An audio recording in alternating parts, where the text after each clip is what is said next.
नमस्कार, मैं हूँ सिकता देव और आप देख रहे हैं एनडीटीवी इंडिया। आज हमारी चुनावी यात्रा पहुंची है ओडिशा के पुरी। भगवान जगन्नाथ की इस नगरी में चुनावी तापमान का जायजा लेने के लिए एक तरफ जहां पर्यटक अपनी भक्ति को लेकर उत्साहित हैं, वहीं दूसरी तरफ स्थानीय चुनावी सरगर्मियों से जुड़ रहे हैं। उम्मीदवारों ने भी अपनी पूरी तैयारी कर ली है। एक तरफ जहां बीजेपी इस बीजेडी के गढ़ को अपने नाम करने की तैयारी में है, वहीं बीजेडी पूरी ताकत से इसे बचाने में जुटी हुई है। देखिए मेरी ये खास रिपोर्ट।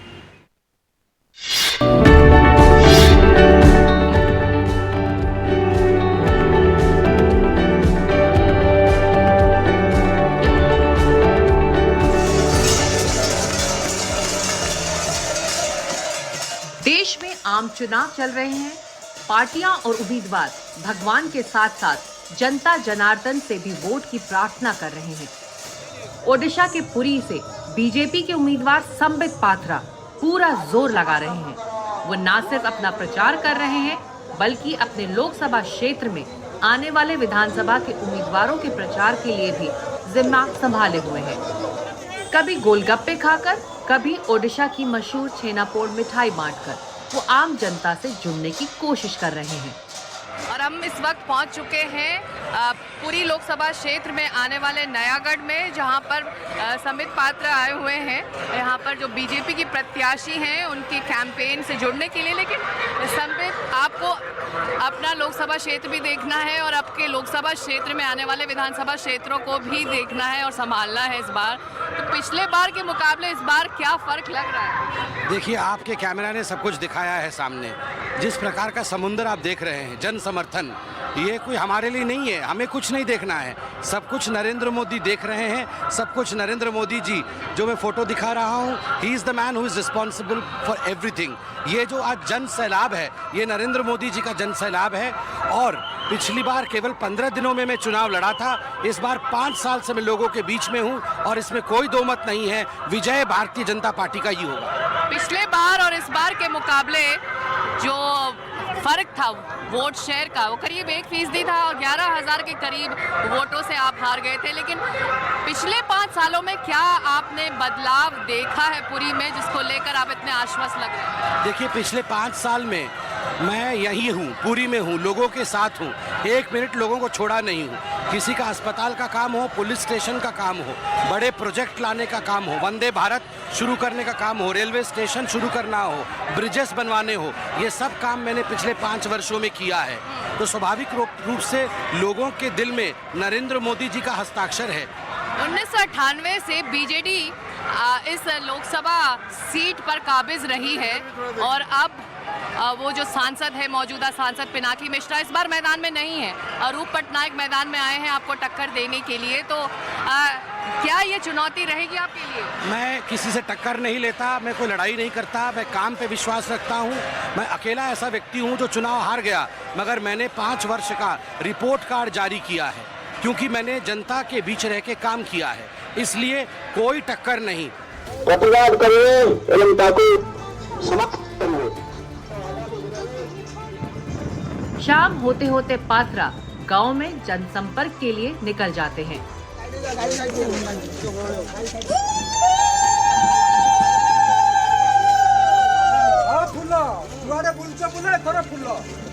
घर घर जाकर वो अपना रिपोर्ट कार्ड दे रहे हैं। 2019 में हार कर भी वो पुरी में काम करते रहे, ये बताने की कोशिश है।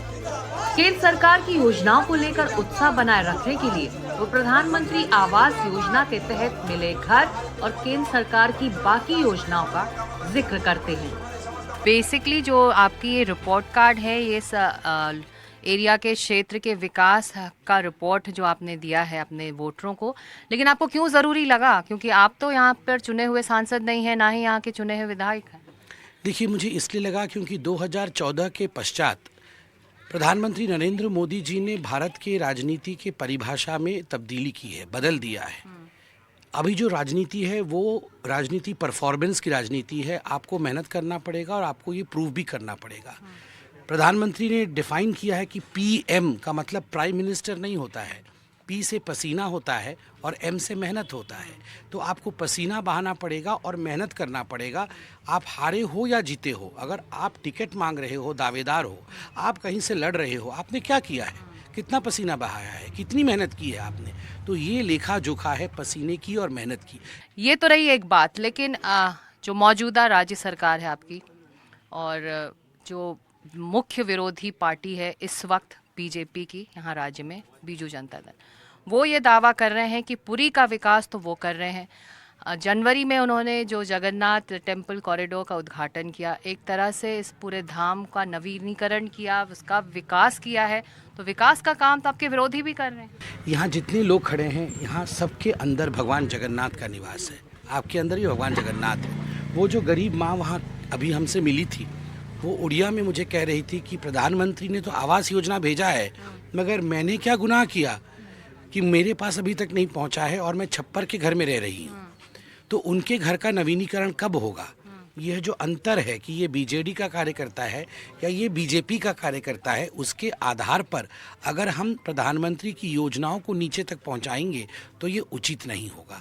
और जहां तक पुरी के विकास का सवाल है, पुरी तो भगवान का स्थान है, पुरी भगवान का स्थान है। यहाँ असंख्य पोटेंशियल है विकास का और अभी तक we have not tapped into the potential of Puri. पर वो कॉरिडोर का जो उद्घाटन हुआ उसकी आप सराहना करेंगे? देखिए, मैं किसी भी डेवलपमेंट के काम का सराहना करता हूँ और कभी भी क्रिटिसाइज़ नहीं करता हूँ। जो क्रिटिसिज्म मेरा कॉरिडोर को लेकर था उसको सुप्रीम कोर्ट ने संज्ञान में भी लिया और सुप्रीम कोर्ट ने ऑर्डर भी पारित की कि 75 मीटर के अंदर किसी प्रकार के बड़े बिल्डिंग के कंस्ट्रक्शन का काम नहीं होना चाहिए, क्योंकि ये एएसआई का रूल है। मैं इस पे सुप्रीम कोर्ट तक के विषय गया था और मेरा वो ऑब्जेक्शन था, सुप्रीम कोर्ट ने उसको रूल किया, मुझे कोई ऑब्जेक्शन नहीं है।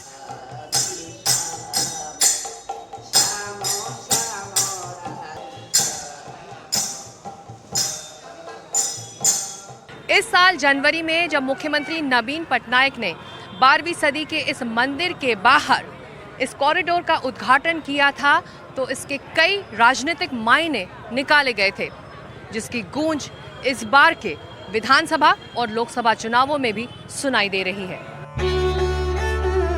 देश के 4 धाम में से एक जगन्नाथ मंदिर को धरती का बैकुंठ माना गया है। मान्यता है कि भगवान जगन्नाथ के दर्शन करने से सारी मनोकामनाएं पूरी हो जाती हैं। ओडिशा में आजकल तपती गर्मी है, लेकिन जगन्नाथ मंदिर में भी भक्तों की भीड़ की कमी नहीं। 17 जनवरी 2024 को इसी साल जनवरी में जगन्नाथ मंदिर हेरिटेज कॉरिडोर का उद्घाटन हुआ था। यहाँ के स्थानीय लोग ही नहीं बल्कि पर्यटक भी यहाँ सुविधा और विकास की बात कर रहे हैं। गरम गरम ताजा ताजा यारे गरम गरम ताजा ताजा। जी, कोई तो नहीं है यहाँ पर है, जो गवर्नमेंट है वो सारी सुविधाएं की है। बहुत सुविधा है। कौन सी सुविधा से आप खुश हैं? गरम से एसी लगा है, ठंडा से लोग को आराम से जाना है। बुद्धा पुरी में श्रृंखलित दर्शन, ये है बुद्धा। पहले से बहुत अच्छा किया है और लाइन के लिए वहाँ पर सब अच्छा बनाया है। यहाँ पर लाइन के लिए इशूज़ हमारे यहाँ बहुत सारे हैं, जैसे कि अनएम्प्लॉयमेंट, एजुकेशन, फाइनेंस, इकोनॉमिक्स। सो इन सारी चीज़ों को मद्देनज़र रखते हुए हमें जो भी कैंडिडेट अच्छा लगेगा हम उसी को वोट कास्ट करेंगे। पूरी के जो ऑटो वाले हैं वो लोग भी मतलब क्या रूड बिहेवियर्स अपना दिखाते हैं। मतलब हम लोग बाहर से अगर आए हैं तो मतलब वो कुछ भी अपना रेटिंग से देते हैं, तो उसके लिए गवर्नमेंट को कुछ ऐसा करना चाहिए जिस मतलब जैसे कि बाहर टूरिज्म के लिए सुविधा हो। वैसे पुरी लोकसभा सीट 1998 से ही बीजेडी का गढ़ रही है। मौजूदा बीजेडी सांसद पिनाकी मिश्रा के चुनाव न लड़ने के फैसले के बाद अब बीजेडी ने अरूप पटनायक को जिम्मेदारी दी है। मुंबई के पूर्व पुलिस कमिश्नर रहे पटनायक साल 2019 में भुवनेश्वर से चुनाव लड़े थे और बीजेपी की अपराजिता सारंगी से हार गए थे, लेकिन वो कहते हैं कि हार ने उनको बहुत कुछ सिखाया है। पिछले बार के मुकाबले इस बार तैयारी कैसी है और कितना अलग है ये मुकाबला आपके लिए? नहीं, इस समय जो तैयारी है वो थोड़ा सा पुख्ता है, क्योंकि पिछले बार मैं जब आया था 5 साल पहले तो ये प्रक्रिया के बारे में मुझे कुछ ज़्यादा मालूमात नहीं थी। जो आपके विरोधी हैं बीजेपी, वो इस राज्य में विकास और ख़ास तौर से पुरी के विकास को भी एक मुद्दा बनाए हुए हैं। जगन्नाथ टेम्पल कॉरिडोर के इनॉग्रेशन को लेकर भी एक मुद्दा बना हुआ है, उसका क्या जवाब देंगे आप? ना कॉरिडोर का तो उन्होंने सब विरोध किया था। मैं उनके बारे में ज़्यादा जितनी मुझे मालूमात है, मैंने कहा ना ये मेरे लिए नया कॉन्स्टिट्यूएंसी है, फिर भी हम लोग चौकन उसको लेकर सवाल उठा रहे हैं वो। किसको लेके? कॉरिडोर को लेकर सवाल उठा रहे कॉरिडोर को वो तो शुरू से ही सवाल उठाया, उनका काम ही था कि इसको बंद कराना है। उनका जो मेन था वो सवाल कायम को उठाते रहेंगे। विकास नहीं होना चाहिए यहाँ पे, कॉरिडोर नहीं होना चाहिए, इसका स्टैंड तो उन्होंने ले चुके हैं। ये यहाँ पे भी और जो भुवनेश्वर की जो सांसद थी, ये दोनों आके सारा कोर्ट कचहरी किया इन्होंने, जितना उनको जितना हो सकता था वो किया उन्होंने बंद करने का, पर वो प्रयास सफल नहीं हुआ।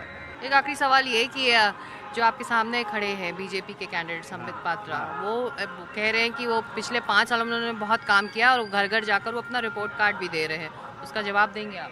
नहीं, उन्होंने क्या रिपोर्ट कार्ड दिया नहीं दिया, क्या गारंटी दिया नहीं दिया, उसके बारे में मैं कुछ नहीं बोल सकता हूँ। उसको लोग कैसे ग्रहण करेंगे, वो कैसे वो लोग ग्रहण करेंगे, वो उनके ऊपर है। जैसे मैंने कहा, ये आगे जो 25 तारीख को उसका जवाब लोग देंगे। उन्होंने कोई बनाया, कुछ गारंटी किया, कौन सा वो जो किताब कुछ बांट रहे हैं, मुझे लगा, मैंने सुना है, मैंने देखा नहीं वो किताब, और कुछ गारंटी की बात कर रहे हैं, तो पता नहीं वो कौन सा गारंटी है, क्या है, क्योंकि मैं इसी जिले से हूँ, मैं पूरी से मेरे नाश्ता है, मैं यहाँ का हूँ। इसका मतलब ये नहीं कि बहुत काबिल हूँ, पर नेचुरली मेरा स्टेक ज़्यादा है।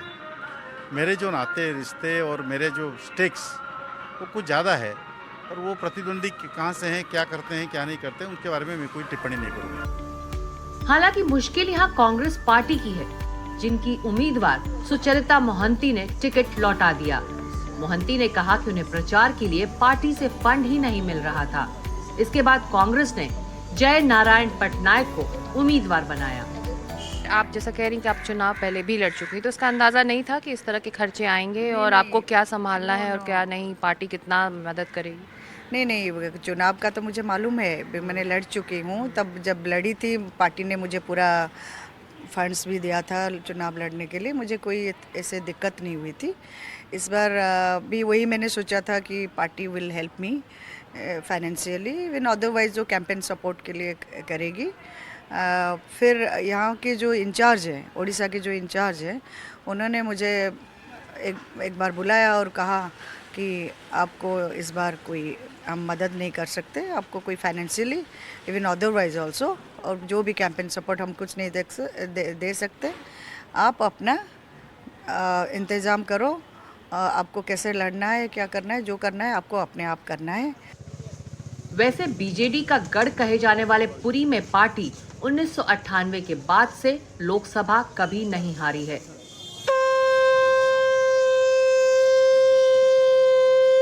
जगन्नाथ मंदिर कॉरिडोर की टाइमिंग भी यहाँ के चुनावी समर में अहम भूमिका निभाने वाली है। पिछली बार यहाँ के 7 विधानसभा क्षेत्रों में से बीजेडी ने 5 और बीजेपी ने 2 पर जीत हासिल की थी। इस बार बीजेडी ओडिशा में धीरे धीरे बढ़ रहे बीजेपी के जनाधार को देखते हुए कोई ढील नहीं देना चाहती और बीजेपी ने अपनी पूरी तैयारी कर रखी है। जगन्नाथपुरी 4 धामों में से एक है। ये संस्कृति, आस्था, सभ्यता, विश्वास और भक्ति का बड़ा केंद्र भी है। इसीलिए राजनीतिक लिहाज से ये केंद्र काफी अहमियत रखता है। देखना होगा कि ओडिशा के चुनावी समर में पुरी की लड़ाई कितनी असरदार रहने वाली है। पुरी से कैमरामैन अशोक महाले के साथ सिकता देव, एनडीटीवी इंडिया।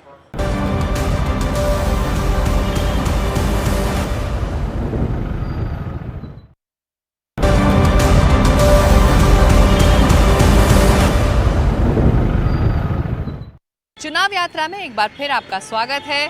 आप देख रहे हैं ये खास पेशकश सीधे ओडिशा के पुरी से। क्योंकि हम जगन्नाथ धाम में हैं, तो आपको बताते हैं इस विश्व प्रसिद्ध मंदिर की कुछ रोचक बातें।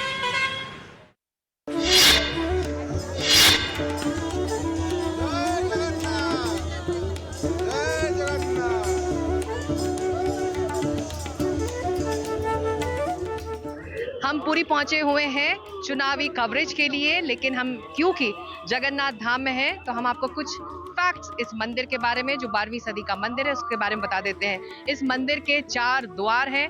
हम जिस द्वार के सामने खड़े हैं ये भक्तों के लिए खुला जाता है और रथ यात्रा के टाइम जगन्नाथ इसी द्वार से बाहर निकलते हैं और रथ पर बैठते हैं। इसके अलावा 3 और द्वार हैं। मेरे दाहिने तरफ जो द्वार है वहाँ से राजा महाराजाओं के लिए वो द्वार बनाया गया है। जब वो जगन्नाथ के दर्शन के लिए आते हैं तो वो उस द्वार से आएंगे।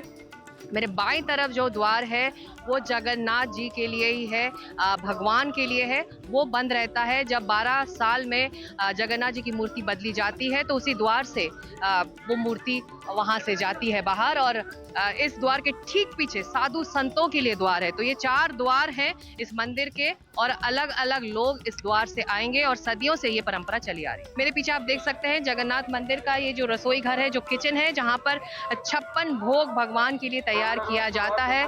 इसमें 400 से ज्यादा लोग काम करते हैं। 6 बार भगवान जगन्नाथ को ये भोग लगाया जाता है और कहा जाता है कि इतनी मात्रा में ये भोग बनता है कि अगर लाखों की तादाद में भी श्रद्धालु यहाँ पर जगन्नाथपुरी पहुँच जाएं तब भी उनको ये भोग मिल पाएगा। कोई भी श्रद्धालु बिना भोग के वापस यहाँ से नहीं जाता, ऐसी मान्यता है। और 56 भोग 6 बार भगवान के लिए यहाँ तैयार किया जाता है। मेरे पीछे जो आप ये लकड़ी देख रहे हैं ये भगवान जगन्नाथ की रथ यात्रा की तैयारी हो रही है। मंदिर के ऊपर जो आप ये पताका देख रहे हैं, जिसे आप झंडा भी कह सकते हैं, ये हर रोज़ इस मंदिर में बदला जाता है। करीब शाम 5 बजे ऊपर चढ़कर इस पताके को बदला जाता है। और अगर एक दिन भी इस पताके को बदलने में कोई कोताही या छूट हो जाती है तो फिर 12 साल तक ये पताका नहीं बदला जा सकता।